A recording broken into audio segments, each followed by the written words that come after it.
벌떡 일어났습니다. 자, 강의를 조금 쉰다고 했는데 여러분들의 성원에 힘입어서 성원, 저만 그렇게 생각하는지 모르겠습니다. 벌떡 일어났습니다. 자, 민법 판례 두 번째. 이번 판례는 굉장히 중요합니다. 특히 기업하시는 분들,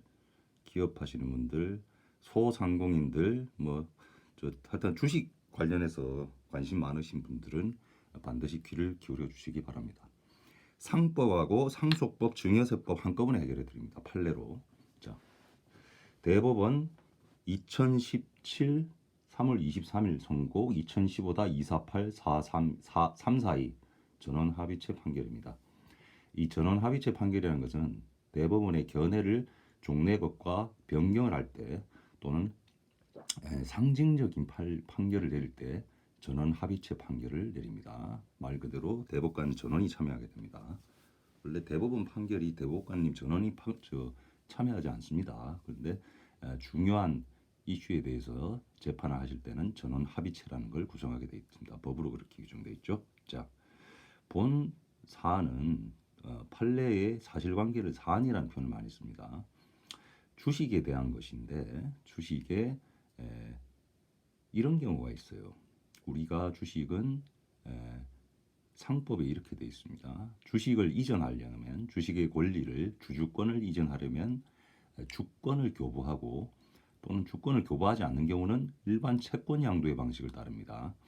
또는 최종적으로 이렇게 되어 있습니다. 상법 제337조의 제1항에 매우 중요해서 붉은색으로 했습니다. 선생님 붉은색 잘 안 쓰죠? 주식의 이전은 주주 명부에 기재하지 않으면 회사에 대항하지 못한다. 이런 규정이 있습니다.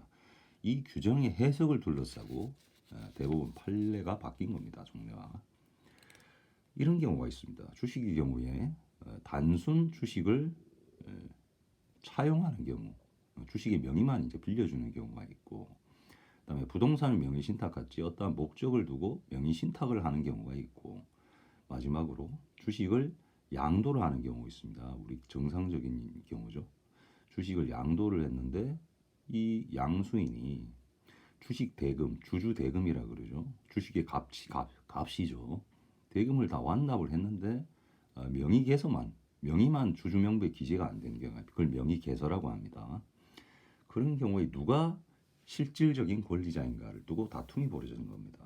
그래서 종래의 판례는 부동산 명의신탁, 우리 예전에 물권법에서 설명드렸다시피 우리 부동산 명의신탁은 원칙적으로 무효라고 되어 있습니다. 예전에 종래 판례는 이렇게 했어.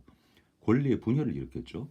대내적으로는 명의신탁자가, 대외적으로는 명의수탁자가 소유권을 가지는 권리의 분열 현상이 벌어졌습니다. 그러나 김영삼 정부 때 부동산 실명법이 제정되면서 이거는 원칙 무효라는 거, 예외적으로 선의의 제3자를 보호하는 규정도 있고, 그 다음에 예외적으로 그 부동산 명의신탁이 허용되는 경우가 뭐가 있었죠? 크게 두 가지가 있었죠.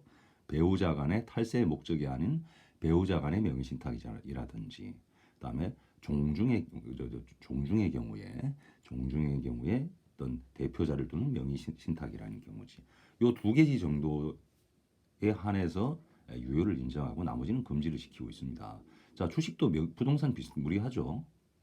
이런 경우에 과연 회사에 대한 관계에서 누가 주주인가?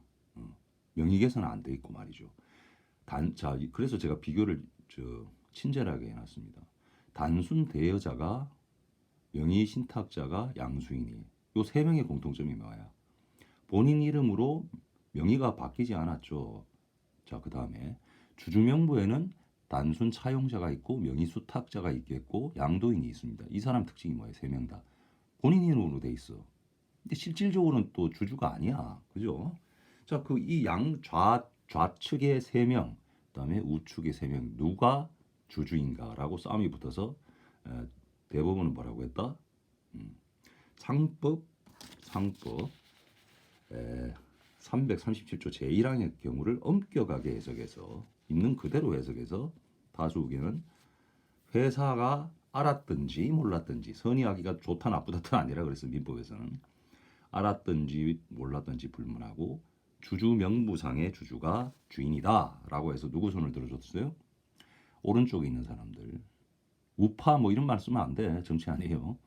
단순 차용자, 명의 수탁자, 양도인 본인 이름으로 돼 있는 사람이 주주라고 인정해 준 겁니다. 선의하기 불문하고. 자, 이렇게 되면 우리가 아까 제가 부동산도 이야기했고 뭐 세금 이야기도 했어요.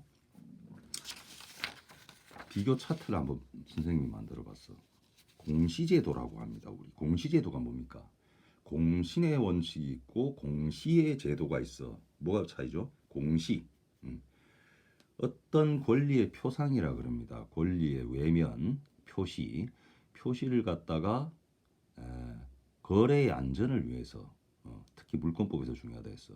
등기란 제도, 권리의 안정을 위해서, 거래의 안전을 위해서, 또 확실성을 위해서 권리의 외면, 표시를 존중해 준다는 공시제도가 있었고, 공신의 원칙이 뭡니까? 공신. 그 권리의 표시가 되어 있는 부분을 믿음을 준다는 거야. 실질적인 권리자가 아니라도 말이지. 그래서 우리 부동산에는 뭐가 있었죠? 취득시효라는 제도가 있었죠. 공신의 원칙의 대표적인 예가. 그다음에 동산에서는 뭐가 있습니까? 선의취득이라는 거. 무권리자가 처분한 것도 제3자가 선의로 그걸 이전받았으면은 권리가 유효하게 취득할 수 있단 말이야. 자, 그래서 세 개를 비교해 봤습니다. 우리 부동산에는 공시의 원칙이 등기라는 게 있습니다. 등기. 자, 그다음에 채권은 물권하고 다르지만 그래도 공시란 제도가 있어. 우리가 이거 설명 잘 안 합니다. 교수님들이. 약간 조금 학문이 깊이 들어가는 교수님들이 이렇게 설명을 하죠. 채권도 공시제도가 있습니다. 아니, 부동산이 공시제도로 등기라는 걸 있는 건 들어봐도 채권이 공시제도가 있는 건 처음 들어봤는데요. 아닙니다. 채권에도 통지나 승낙이 있어야 제3자나 채무자한테 대항할 수 있다. 이걸 공시로 봅니다. 그다음에 그래야 거래 안전을 보호하잖아요. 그죠? 그래야 선의의 채무자나 제3자를 보호할 수 있습니다. 그리고 지금의 사안의 주식, 명의 개서, 주식의 이전이 있으면은 상법 337조 제1항에 따라서 주주명부에 기재를 해야 돼. 명의 개서라 그래. 세 개의 공통점이 있어. 공통점과 차이점을 하면 수학 공식같이 해결합니다. 민법, 상법, 상속세법, 증여세법까지 오늘 해결 다 해버립니다. 이 판례 하나로. 이거 기출문제, 예상문제 뽑습니다, 선생님이. 부동산은 등기. 오늘 조금 길게 할 수 있습니다. 부동산은 등기, 일반 채권은 통지와 승낙, 그리고 주식은 명의개서가 공통점이 있다. 공시제도로서. 근데 이 공시제도가 그 효력 요건인지 대항 요건인지가 애매한 겁니다. 뭔 뜻이야? 효력 요건이라는 거는 이 공시제도를 갖추어야만 변동의 효력이 발생하는 거죠. 대표적인 게 부동산입니다. 부동산 등기를 해야지 소유권이 이전하고 뭐 저당권이 이전하고 설정되고 말이죠. 제3자한테 대항하는 그런 대항 요건이 아닙니다. 효력 요건입니다. 그러나 일반 채권은 어떻습니까? 채권에 통지 승낙을 해야지 채권이 넘어갑니까? 아니죠. 통지 승낙은 채무자와 제3자를 보호하기 위한 규정이라서 대항 요건임이 확실합니다. 그래서 부동산과 채권은 공시제도를 갖고 있지만 그 요건이 부동산은 효력 요건이고 채권은 일반 채권은 대항 요건입니다. 그러면 우리 상법 제337조의 제1항의 명의개서 요건은 대항 요건일까요? 효력 요건일까요? 여기가 대법원 판례가 방점을 찍은 것입니다. 종래의 판례는 일반 채권같이 해석을 했었습니다. 그래서 대항 요건이라고 본 겁니다. 그래서 선의하기를 따지게 됐어요. 일반 채권같이. 그러나 오늘 설명드린 전원합의체 판결을 통해서 일반 물권 비스무리하게 만들었어요. 그러나 일반 물권과는 조금 달라요. 자, 다시. 부동산의 등기는 효력 요건입니다. 그리고 일반 채권의 통지 승낙은 대항 요건이 명확합니다. 여기에 대해서는 학설이 대립이 없어요. 판례도 일관되어 있습니다. 그러나 주식의 명의에서는 종래는 일반 채권과 같이 대항 요건으로 해석을 했었습니다. 그래 놓으니까 어떤 현상이 벌어지냐면 권리의 분열 현상이 나타납니다. 뭔 뜻이냐? 명의개설을 안 한 상태에서 대내적인 관계, 양도인과 양수인이라든지 차용자와 대여자라든지 또는 명의 신탁자와 명의 수탁자 사이에서는 그 실질적인 권리자가 누구냐? 대여자나 또는 저 양수인이나 그죠? 이런 분들이 진정한 권리자고 대외적으로는 회사 등 대외적으로는 그 상대편이 권리자라는 권리의 분열 현상이 일어났습니다. 그러니까 얼마나 혼란스럽습니까? 특히 상법의 주식이라는 것은요. 제3자와 제3자의 거래 안전이 더욱더 부동산만큼이나 요구되는 분야입니다.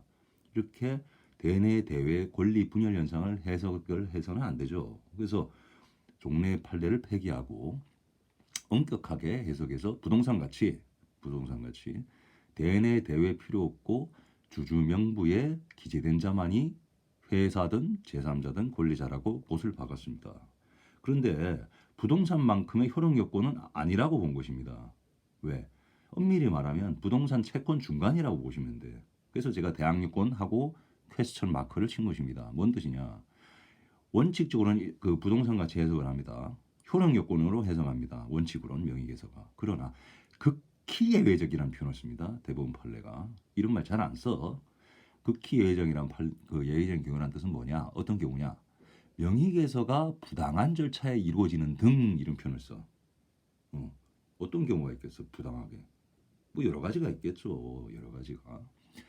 명의계서가 부당하게 이루어지는 절차상의 하자가 있는 등 이런 경우에 한해서만 누가 명의 신탁자라든지 또는 양수인이라든지 명의 대여자, 명의 개서가 안 된 분들 이분이 권리자라는 거야. 그건 아주 극히 예외적인 거고 원칙적으로는 부동산 등기와 같이 해석한다. 끝났습니다.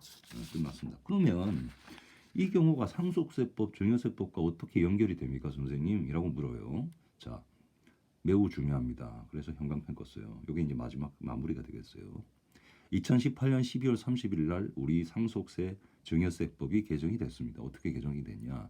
제45조의 2의 제1항 이거는 거의 암기를 하셔야 돼요. 재산의 실제 소유자와 명의자가 다른 경우 재산은 주식, 채권, 부동산 다 포괄하는 개념이에요. 근데 여기는 이제 주식 이야기니까 지금 이 케이스가 해당이 될까요? 안 될까요? 되잖아요. 주식의 실제 소유자와 명의자가 다른 경우의 대표적인 경우입니다. 본 케이스가. 이 경우에 누가 세금을 내는 거야? 누가? 종래는 분분했습니다. 해석도 갈리고 뭐 대법원 판례 몇 번이나 바뀌고 그러나 법으로 해결을 해버렸어요. 이런 경우에는 증여를 의제했다고 해서 의제란 뭐야? 실제 증여했든 안 했든 증여한 걸로 봐버린다는 겁니다. 그래서 세금을 누구한테 때린다? 증여받은 사람이 아니라 증여한 사람한테 때린다. 맞잖아. 그 사람이 실질적인 권리자니까. 그래요, 안 그래요? 자, 다시 정리합니다. 상속세 증여세법. 지금 현재까지 유효한 겁니다, 이거. 상속세 증여세법 개정에 의해서 증여세는 누가 낸다? 상속세는 누가 낸다? 자, 봅시다. 좌쪽에 있는 분들이 냅니까? 우측에 있는 분들이 냅니까? 소유자와 실제 명의자와 소유자가 다른 경우죠. 근데 증여 의제를 해서 증여자가 누구야? 누가 되는 거예요, 그러면? 왼쪽에 있는 분들이 되는 거잖아. 이 사람한테 세금을 때리게 되는 거예요. 자, 우리 세금 몇 프로나 돼? 우리 이야기했잖아. 상속세 같은 경우는 맥스 50%에 육박한다 그랬어요. 우리나라 세계 최고라 그랬어요.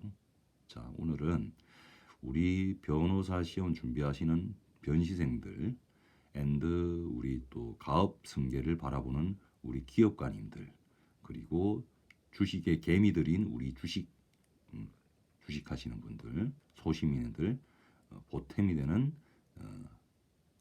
강의가 되었습니다. 감사합니다.